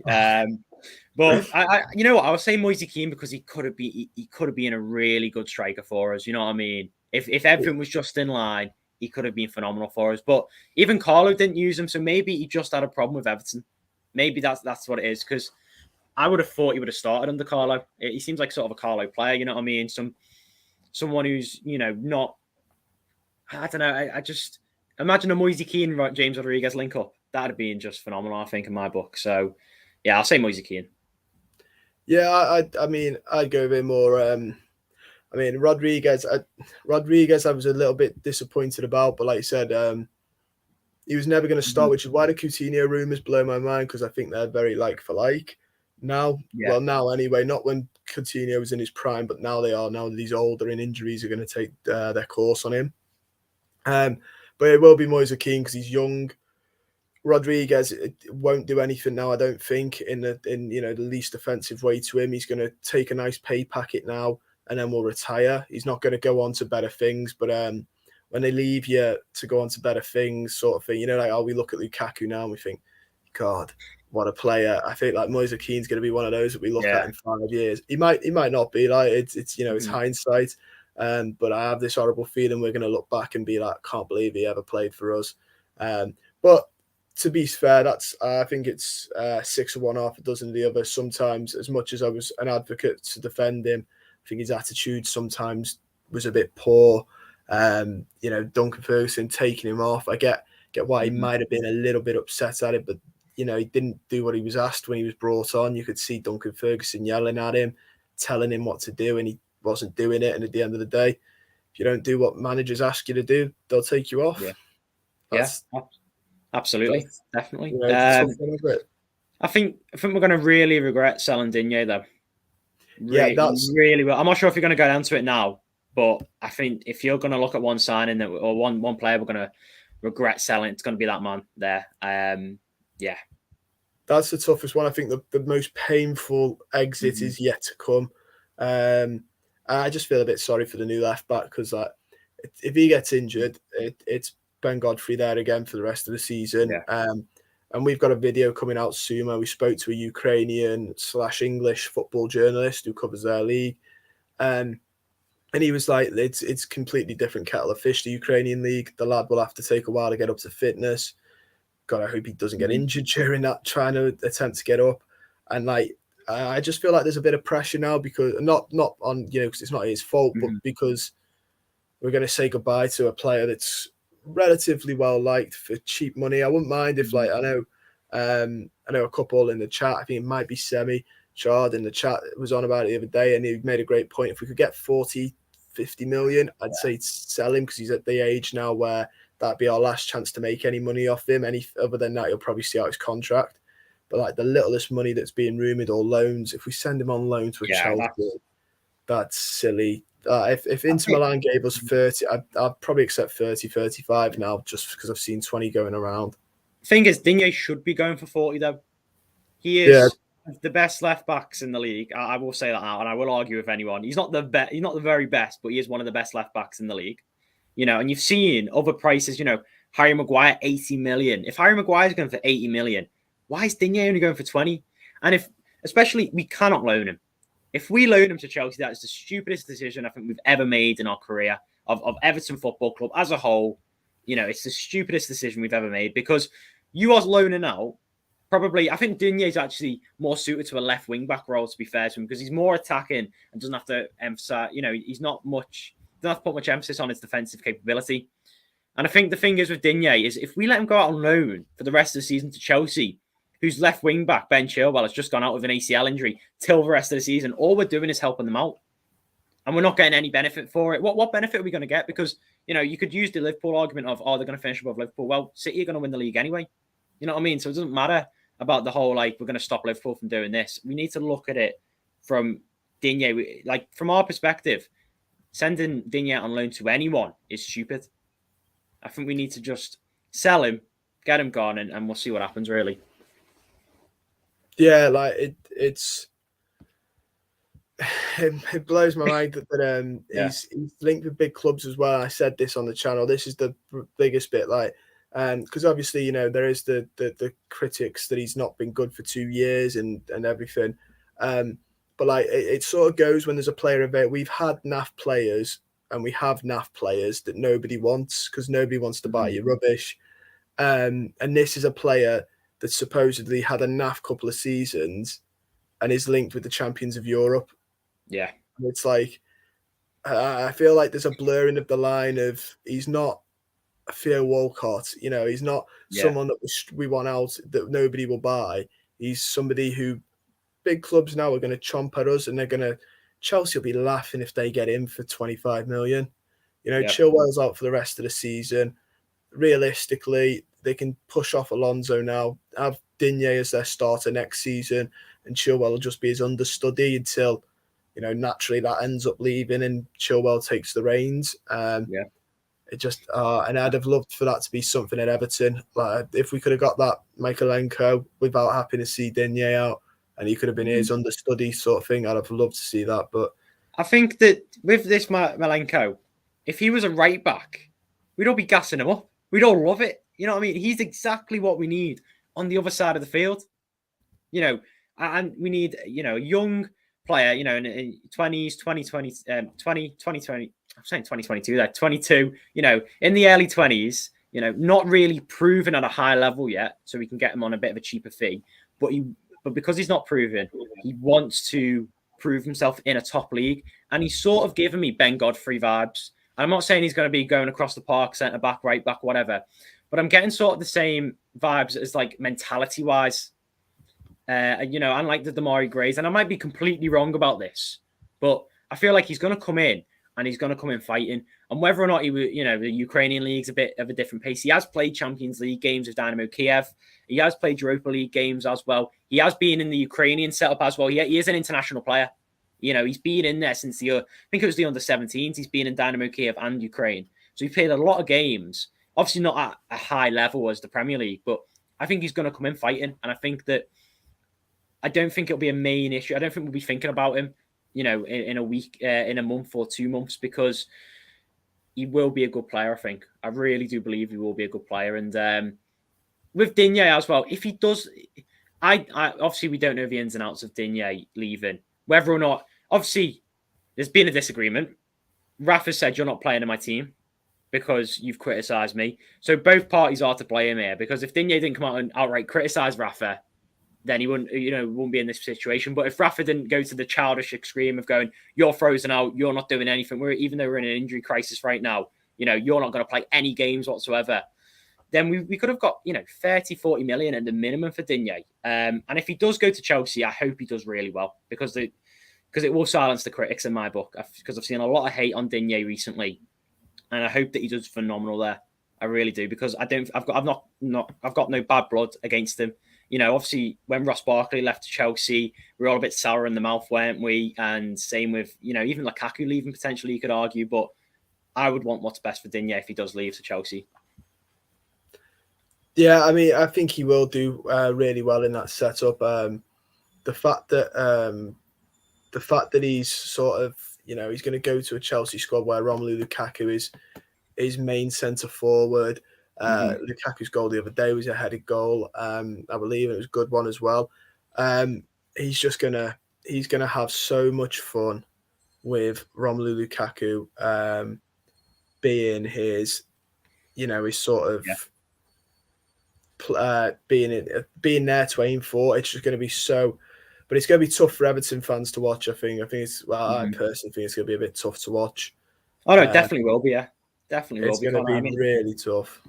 The thing is, Digne is like, obviously, I think he will. If he does go, I don't want him going to Newcastle. I'd hate that. I think that'd be a punch in the mouth. To be fair, if he goes, somewhere like into Milan, Napoli, I wouldn't really care that much. But if he goes Chelsea, you're going to see him week in, week out, aren't you? And I think he will rise to the occasion because he will be playing Champions League football every week, won't he, really? Because I think Chelsea will go through to the next round after Lille. So it's just an interesting one with Digne. I don't know what we're doing. I think Chelsea would pay 40 million for him without a doubt. You know what I mean? It's not like they've got any problems with FFP or any money problems like that. So we'll have to see. Yeah, I mean, it'll be apparently, that's if Lukaku's there next season. I think he's made comments, hasn't he, as of today, sort of highlighting that. A couple of people in the chat have said here we should have gone for Potter, and sort of, I mean, Potter would have been my one. I'm not going to give up on it yet. I'm a bit like you. I'm a bit of an optimist. Well, I was till this season, actually. This season killed it off for me. I'm going to put my hopes that we do get a Potter next season, because I don't see Benitez lasting. I really don't. I do, Connor. Really? I really do. And I think that I'd ask you now: would Potter come to Everton? And would Moshori want to come to Everton? I think Potter would want to come to Everton, but I don't think he's finished what he's done at Brighton yet. I think he's going to wait 2-3 seasons. Would Moshori want him? I don't think Moshori wants him. Moshori wants, the Mourinhos of the world, the Rafa Benitez's. He wants those people. He wants those managers who are like have a world-class status. You know what I mean? Like they are the top. They are the top managers you can get. Whether or not they actually are good enough managers for Everton is a different question. But that's the type of manager Moshori goes for.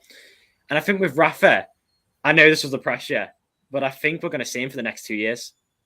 I think he's going to have this window, and he's going to have another season on top of that.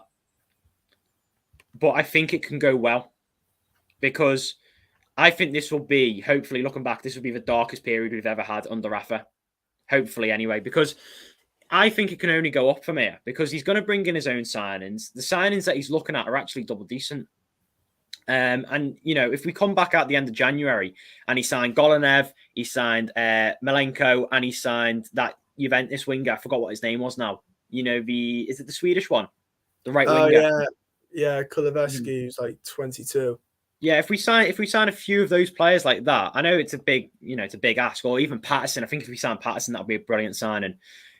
I think we should look to it with optimism rather than, looking forward as a negative, because as long as we don't get relegated, we're still going to be in the same position regardless of where we finish. Whether we finish 9th or 16th, we're going to be in the same position next year. We're not going to have any European football, and we can crack on again. And I think that we are only 5-6 points off of, I think it's 9th. And we've got two. Yeah. I think we've got a game in hand. I think we've got 2 games in hand now because the Newcastle game got called off. So I think we genuinely can still finish top half this year, hopefully.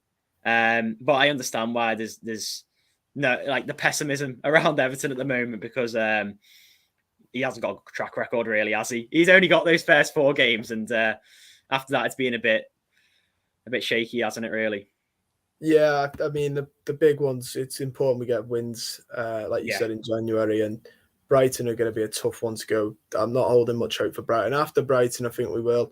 But then we've still got Leicester to play. Leicester are a bit. Sorry, what I would say about Brighton is though, then they've not. I think they've only won one game in the past month, and we did beat them 2-0 away at their place. Yeah, which looking back was a good result. And I'd say about January, looking at our fixtures next, we've got Newcastle twice probably. We've got Burnley. We've got this is if they get rearranged. We've got Leeds. We've got Brighton, and we've got Leicester. I think we can pick up all 3 points from every game there. Really, if we have a fully fit team, I think we could. I mean, the Leeds one, the way they're in free fall, I'm sort of hoping we'd get them. Yeah. Norwich again. I don't. We'd get points against Norwich. Newcastle, geez, they've got to. We've got to pick up points there. Yeah. Although, like you said, we played like Newcastle on the 8th of February, and we're going to end up playing them like 2 weeks before or whenever the fixtures are going to get cramped in together. We're going to have a busy January. I mean, I will say it massively depends on what we do in the next month. If he has a good month, he'll be all right. If he has a month again where he's picked up a couple of draws, maybe one more win, then I think he's going to run out of ideas. But a couple have mentioned in the chat, really, it'd take a certain manager to come in and do a better job or something, because the players are just the team's not good enough. The team's it shows what underfunding something can do in 3 to 4 or 5 years. Spent 500 million. We've got nothing to show for it in that start. Well, not nothing. The starting 11 is good. I mean, bar the right back, but that's a problem we know. And I think we could do with a right winger, which, like you've said, we're looking at. But the squad is, there's a couple of players in there. Richarlison's very good. The two midfielders, fantastic as well. They're really good players. Centre backs, Yerry Mina and Godfrey. Not Michael Keane. I think we're 3 players off challenging for Europe. And I know it sounds like a wild claim, but I think if we get a good right back in, a good centre back in, and number 10, I think we've got enough to challenge for Europe. Whether or not we'll get it is a different question, because Europe is now Conference League. Let's remember that. It's now 7th place, isn't it? Europe. I think we could be challenging for it, and I think that team would definitely get top half. And then again, so if we get 3 players in January, we can then go and get 3 players in the summer. And I think then you can sort of see where we can progress, because there are good core players in those teams. You know what I mean? We've got Pickford, we've got Godfrey, we've got Alan, we've got Decore, we've got Dominic Calvert-Lewin, we've got Richarlison. All those players are top quality. And I think, that's a team that can definitely progress. We just need to get the right players around them to, really go on and challenge for Europe. With the same manager, or? I think with the you know what? I think with the manager, I don't know, to be fair, because it depends what style of system he plays. Because I've seen some games where it's like, okay, I know what he's doing here. He's trying to do it. And then other games, you're like, what are we doing? So it just depends what manager comes around the door, because I know you're going on about Potter, but what if he doesn't come to Everton? What manager would you come and get? Because I don't know what manager can you get? I don't think you can get any better unless you go out and buy someone in a team. There's no real free agents that would come to Everton and replace Rafa. Who would you get, Connor? Who's like your top 3 that you'd get? I mean, it's a bit odd because at the minute the free the jobless in the managers section's quite bleak. Potter would be my main one. Realistically, I think we just about managed to persuade him. Lucien Favre, I think just because of what he would have brought would have been nice. I mean, people will argue this because you've got Drury going, it's depressing, but Ragnick, I think would have been an all right one a couple of years ago when we were interviewing him for the job. He's going to get a horrible time at United, though, and the media are going to rag him through the mud to the extent that none of our fans will want him afterwards. But he's very much you build a team with him, and he's not going to change United overnight. They've got attitude problems and stuff like that. But I'd have liked him as well. But I don't think that's going to happen now. I think he's going to go at United. Yeah. They're probably going to end up sacking him because that club's a mess as well. And then he'll probably go back to Germany or be a sporting director. He'll probably go back into being a sporting director and not a manager, because there's a reason he avoids doing it unless he has to in his career. But they would have been my three. Now, I don't know. And like even Lucien Favre, I only say that because it's the best of sort of what's around type thing. Other than that, it's tough. It's tough. I think we've got to start looking abroad more. Yeah. In all honesty, I think there's some teams in the Spanish league doing really well under managers that shouldn't be there, but they're doing really well, overperforming. Talking of sorry, Connor. Talking of a Spanish manager, would you take Unai Emery? Because he's an interesting one, isn't he? Yeah, I mean, he would need 5 years of recruitment at Everton for it to be anywhere near that style. I like him. But it gets to the point now where I'm sort of looking at it now where like who's going to be able to do the best with what we've got. And unfortunately, they're Benitez-esque and Nuno-esque because what we've got at the minute is more pragmatic. It's not like a tiki-taka. I'd have loved Gaultier. Really, I've loved us to get Gaultier in the summer. Really devastated we never. But yeah, then other than that, it's a bit tough. It's a bit bleak. I don't know how people are gonna react to this, but there's a manager I've liked in the Premier League for a long time. And I think he's due his big move because he doesn't get the financial support I thought he was going to get. I actually really like Ralph Hasenhüttl. Oh, I really like him. You know what? That's a really interesting one. That because I don't think I wouldn't mind him. To be fair, I really like him. I think you know what. I think the names you mentioned there, they're all good names. I think, but I think the common theme is, would any of them actually come to Everton? That's the thing. Would Hasenhüttl come to Everton now? I don't think so. Would Graham Potter come now? I don't think so. And that's why I say Rafa Benitez is going to stay for a year and a half because we may as well give it a crack. And I know people are not going to like that. But what's the worst that's going to happen if we just give him another year? Is it going to be another bunch of results and we're going to finish mid-table? I think we need to give him at least till the end of the year, see what he does, reassess it then. And I'd love a Hasenhüttl. I think Hasenhüttl would bring something to Everton. I think people would back that because it's an exciting appointment. Same with Potter, it's an exciting appointment. And you could probably name a lot more managers in the Premier League that would be like an exciting appointment like that, and even abroad as well. But I think with Rafa, we've just got to sort of see it out to the end of the season, see where we go, and then because I think Potter would only leave in the summer. That's the other thing. Like managers get sacked as well at the end of the year. The job market's quite bleak now. I'd just wait and see what happens at the end of the year. Who gets fired? Who doesn't? Who leaves their job out of just don't want to be there. Stuff like that. Because at the minute, like the options are like Frank Lampard and stuff like that. And I don't think I'd have Lampard at all. So it's just a matter of picking the best of the rest, isn't it? Yeah. I think somewhat one name I'm also going to mention is the Wolves manager. Obviously, we're not going to get him, but he's a very.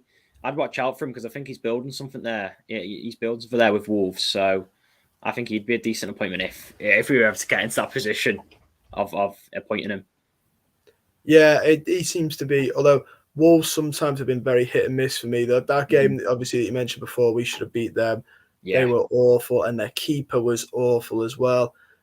He should have been punished for the couple of the blunders he had, but typical of us, we didn't change the game till it was too far gone, which was absolutely devastating to see. But we should have beat them. They're going to be one we look back at and think they're not very good. I'm glad we beat Arsenal. We should have beat them. Really, I'd have been devastated if we lost against them. Because they're another one. Sometimes I watch them and I'm like, well, they've gone 10. I think they went 10 without a loss, and I was like, that's fair going. And then sometimes I watch them and I'm like, how they went 10 without a loss is beyond me because they're just the game against us. They just didn't want it, and they play nice football until pressed. And most teams nowadays are going to press you. But yeah, it's been the manager stuff. I don't think it's going to be solved overnight, mate. I think we've got to have a long sort of manager merry-go-round to continue. Yeah, well, maybe, but the one thing I would say is back Benitez till the end of the season. See what happens. If he does absolutely awful, as long as he doesn't get us relegated, nothing worse can happen, really. You know what I mean? We're always going to go back to square one. As long as we start in the Premier League next season, we'll be fine. Yeah, and I think we will. I think next season, well, the problem for me is it's not so much staying, it's who's going to go. I don't think Dominic Calvert-Lewin and Richarlison are going to hang about for finishing 10th after next season. I've already got it in my head. Richarlison's going to go PSG when Mbappe goes to Madrid. I think that's a guarantee. And then we've just got to hope DCL doesn't have his head turned. I mean, Arsenal, I don't think there's much point in going to Arsenal. In all honesty, I don't think they'll get Europe this year.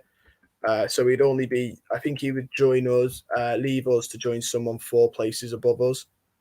I know they're in the 4th spot now, but I don't know. I think West Ham could pip them for the 4th spot. Tottenham under Conte, you can't write them out now if you can change the club. Mm-hmm. So maybe Arsenal get 6th, and then if we finish like 10th, they're only 4 places above us. I don't see how that would be an upward build for Calvert-Lewin. But if the likes of United come in and offer silly money, I think he might turn. But I don't see City looking at him as an option. Chelsea might do if Lukaku wanders off next season, but that's my biggest worry, though. It's keeping the players who don't want to finish 10th every year. Yeah. Well, we'll have to see. I mean, we still can get top half this year, because even though we can look downwards and we can say, okay, we're 8 points off the relegation zone, we are also only 6 points off of 8th, which is, and with a game in hand as well, it doesn't seem too unrealistic. And then you go and win the game against Leicester or someone else like that, we can still have a good end to the season. So I'm just hopeful it can happen. And what I'd say the main learning lesson from 2021 is just Carlo Ancelotti's a snake. That's all I'm going to say about Carlo. He's an absolute snake, and now he's going to go and win the Champions League with Real Madrid. I mean, they do look good, don't they? Yeah, they are cracking on, aren't they? I mean, I don't want to go on about it, but my God, Vinicius Jr. is an absolute talent there. And the Militao looks good. The Haaland and the Mbappe are knocking on the door for Carlo and going, can I come in? Can I go and be a part of this team? That's insane. That, I mean, Carlo Ancelotti has gone from Iwobi to Vinicius Jr. and Josh King to Haaland. It's just absolutely phenomenal what's going on at Real Madrid. And they're going to dominate Spanish football for the next few years, aren't they, really? Yeah, I think Barcelona are way off being back where they were. So then it's Atletico Madrid, they're their nearest contenders. And the way they're going, if they get Haaland or Mbappe, it's silly. Mm-hmm. Even if they get both, man, they could sack off Benzema and get both. That'd be absolutely insane as well. Yeah, that's what I mean. It'd be absolutely silly, but we'll have to wait and see on that one. If we can keep our strikers, I think we'll be in a better position. And like you said, Ancelotti's done us dirty. He's done us really dirty. He really has. Oh man, I cannot believe the drop off we've had this year. But I think we will start slowly putting this to this live stream to the end. So Kieran, I just want to say thank you so much for coming on, mate, and talking to me. It's been an absolute pleasure. Again, same as like I said to Mike, this is the first time I've had a chance to speak to you. It's been an absolute pleasure, mate. Thank you for coming on, and thank you for being part of the live stream that's helped push us over that 10K spot. We can't thank you enough.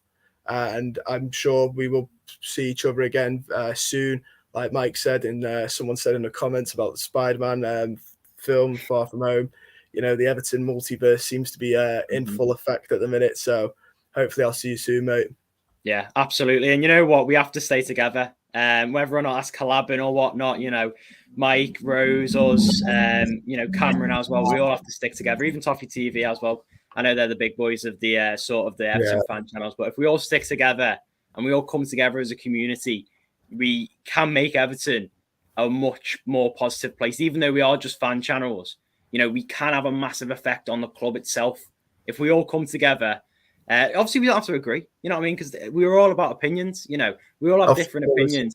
Yeah, But if we all football, come together, we collaborate, and we all have, you know, sort of a positive effect on Everton, we can change the way, you know, everyone views the club. So thank you for having me on, Connor. Definitely it's been a pleasure, mate. get in contact again, and congratulations on 10K, and I'll see you in a bit. Thank you. See you in a bit, mate. See you in a bit. Yeah, guys. I mean, I think we'll just wind down slowly. There's still some comments to read here. I'll try and catch up. And once again, I'd like to say thank you for everyone who's been, you know, subbed to us. Not just tonight, but subbed over time. There's, you know, and the regulars that come in, you know, rattling a couple off. There's Semi-Chard, there's Charlie, there's Wormy, there's Mozza, there's Erwin. You're fantastic people who, you know, message and stuff all the time. And it really is appreciated on the channel. And 10K is massive. It's massive. But yeah, don't forget as well, guys, to give me your, obviously I've spoke to a lot of my guests tonight. I think that might be all the guests I've got tonight. But let me know your players, any of the questions I've asked, your best player of the year, your worst player of the year, and give me your moment of the year as well. I know a lot of you are going to say the derby just because it was, I mean, like I said, it was a once in a lifetime for me, an Anfield win. A couple of you might be lucky enough to have, you know, seen the 1999 sort of result, but for me, it was a once in a lifetime opportunity. It's a bit devastating there was no fans in. That's I think the only asterisk next to the derby win, isn't it? The fact that it was behind closed doors. It would have been great, especially for the Everton away support and how good it is, and how vocal the away fans for Everton are. It'd have been wonderful to see.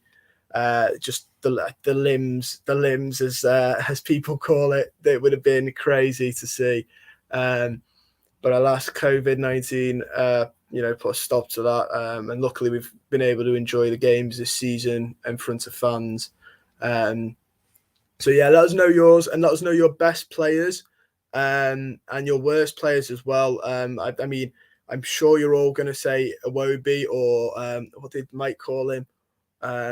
Is it Orphobi, or I can't remember what Mike called him. It was really good. But yeah, I'm sure you're probably going to say Iwobi, or I saw a couple of you say Mason Holgate, who again has had a tough year at Everton. But let us know all of that.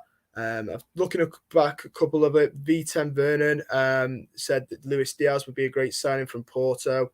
I think that was when me and Kieran were on about, it's a bit hard to catch up with the chat, when we're on about players here and there. He would have been fantastic for us, but V10's also put that the derby is the best moment.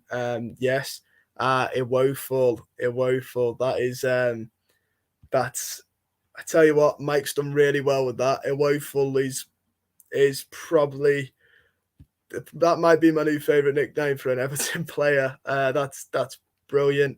I think you're all going to say Iwobi, aren't you, for that?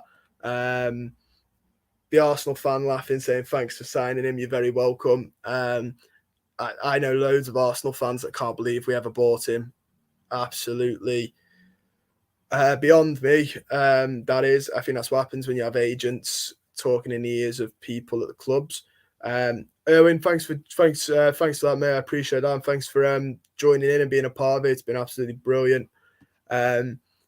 Let us know as well, guys, who were you most disappointed to see go? Obviously, this summer I saw a couple of you. I think Wormy put Moisie Keane, but I obviously know he splits opinions, because I think while the talent is there, like I said, his attitude wasn't there for us. So some of you might not be, but obviously James Rodriguez left as well this summer.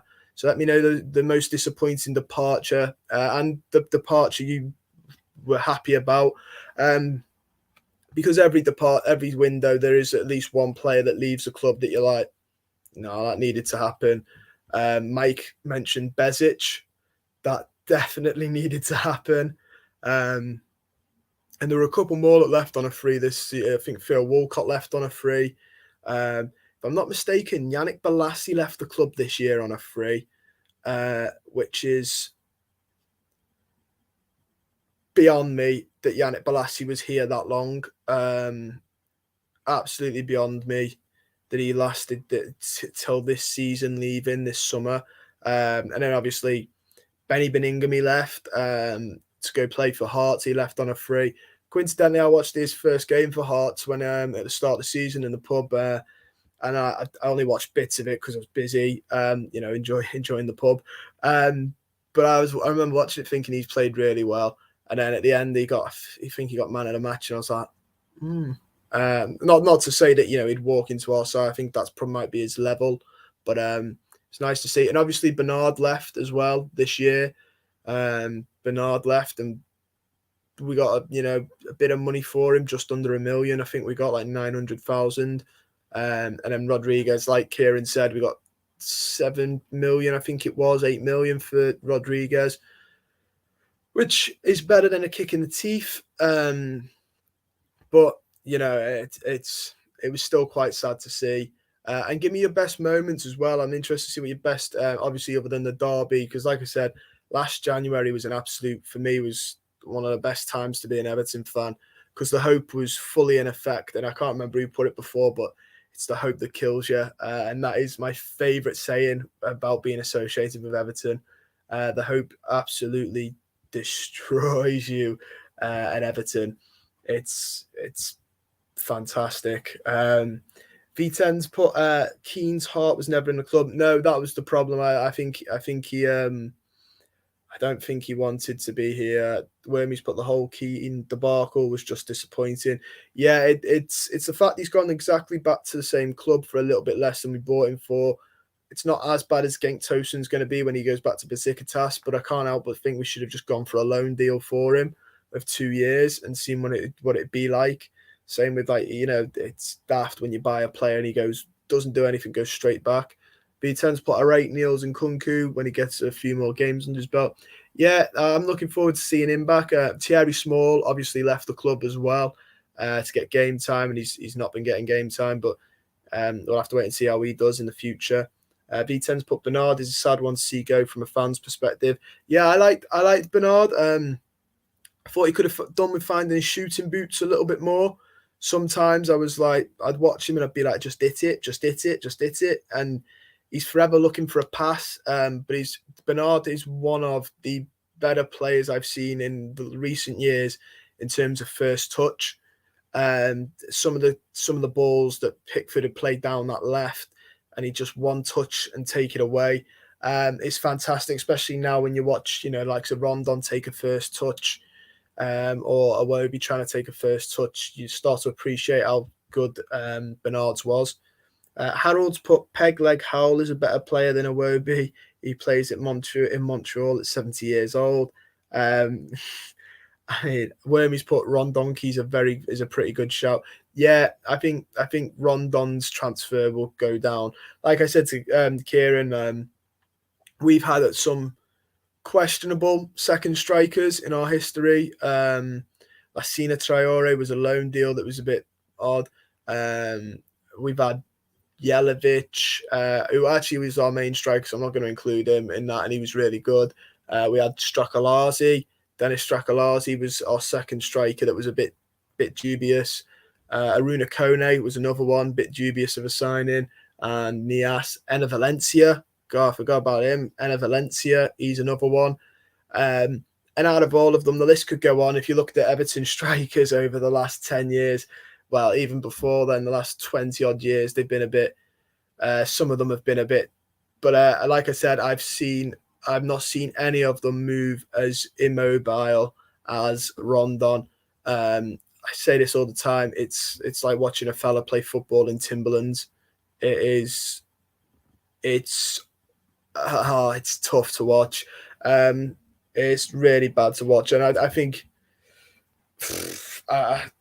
when he goes, I'll be quite happy. I know Kieran said Begovic. I mean, Rondon for me. As soon as he goes, I will be a lot happier in my mind, just because he's gone, and hopefully we replace him. Someone put before, actually, I think it might have been V10, about Alvarez from River, meant to be quite a good little player, very fast.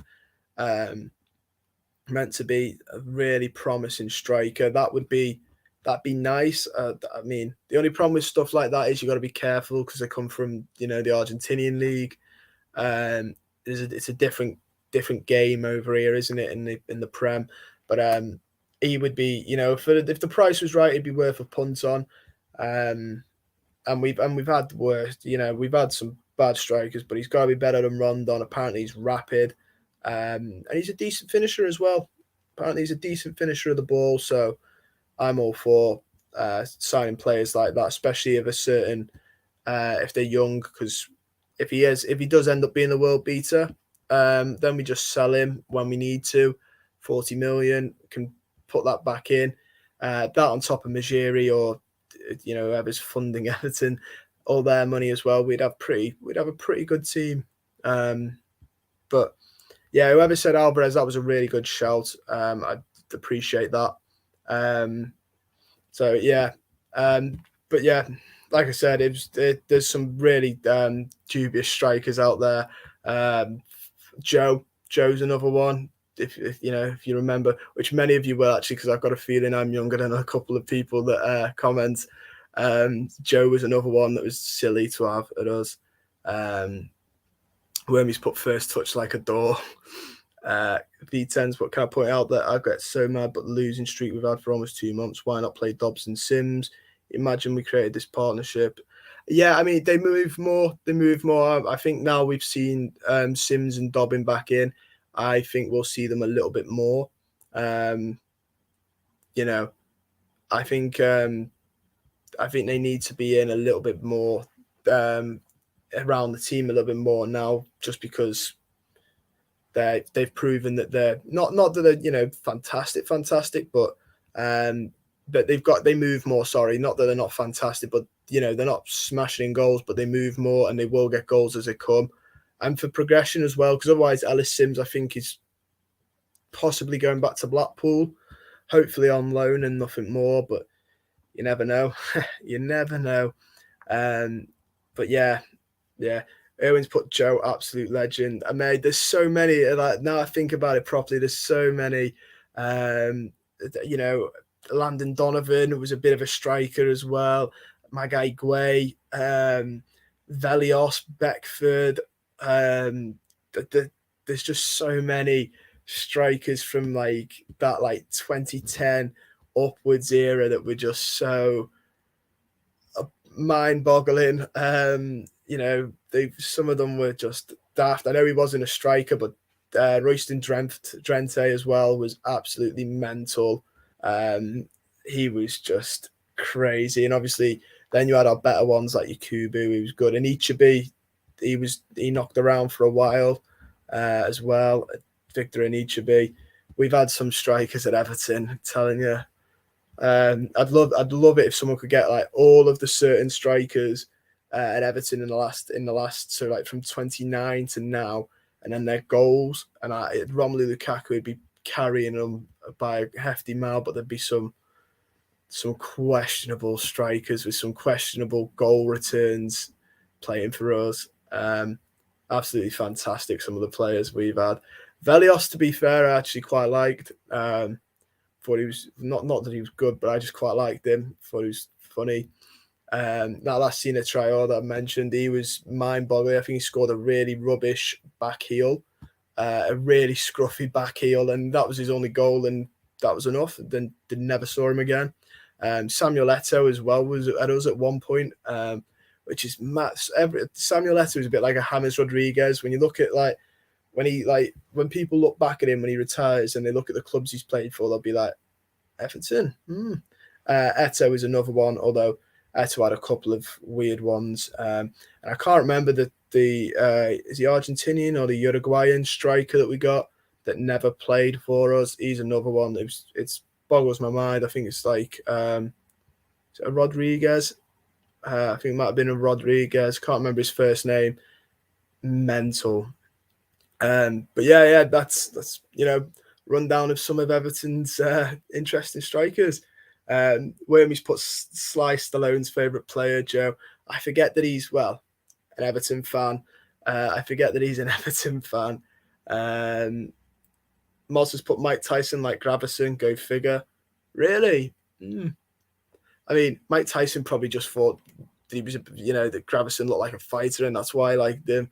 That'd be a bit mad. Lassina, the Tree Traore. That's absolutely mental. Drente's another one, absolutely crazy. It's some of the players we've had, and like this is just in the strike position. God knows what you do when you start going outside the strike. Obviously, we've said there if you can try and guess the winger under the Moises era, because some of the wingers that I've seen were some of the wingers that we've had are scary. Some of the midfielders we've had, some of the centre mids we've had are just beyond us. Didn't we have like Manuel Fernandez at one point playing for us? Biladinov, who I absolutely loved. I used to love Biladinov. Thought he was class. Senderos, we had at one point at the club on loan, which was a bit as a centre back. Some of the transfers are mad. And do you know what? This was when we didn't have money. Now we've had money. There's even more boggling transfers going around. It's mental. But I will probably leave it there, guys, just because I think we've reviewed 2021 to the maximum we can. I don't think there's much more of 2021 we could have covered. Obviously, it's not over yet, but I want to say again and reiterate one more time, thank you so much for subscribing to the channel, for commenting, for joining the live streams, all of them. You've been amazing. 2021's been a good year for the channel, if not for Everton. And we all really appreciate it here, myself and the lads that work behind the scenes, and John and the other lads that come on, like James and stuff like that, and the Cows. So thank you so much, and also have a lovely new year, guys, and I'll see you for another video probably very soon after the new year.